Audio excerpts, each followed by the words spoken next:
નમસ્કાર મિત્રો, શું તમને ખબર છે આજની મોટા ભાગની રાજકીય સિસ્ટમ કાગળ પર તો આદર્શ છે, બંધારણમાં ન્યાય છે, સમાનતા છે, માનવ અધિકાર છે, પણ પછી પણ સિસ્ટમ નિષ્ફળ કેમ થાય છે?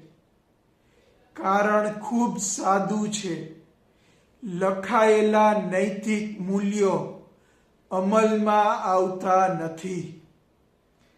સત્તા મેળવ્યા પછી સત્ય પાછળ ધકેલાઈ જાય છે, સ્વાર્થ આગળ આવી જાય છે અને નૈતિકતા માત્ર ભાષણ બની રહે છે.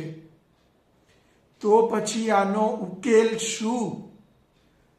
વ્યક્તિ બદલવી મુશ્કેલ છે, પણ સિસ્ટમ એવી બનાવવી શક્ય છે જ્યાં નૈતિક માણસો જ સત્તામાં આવી શકે.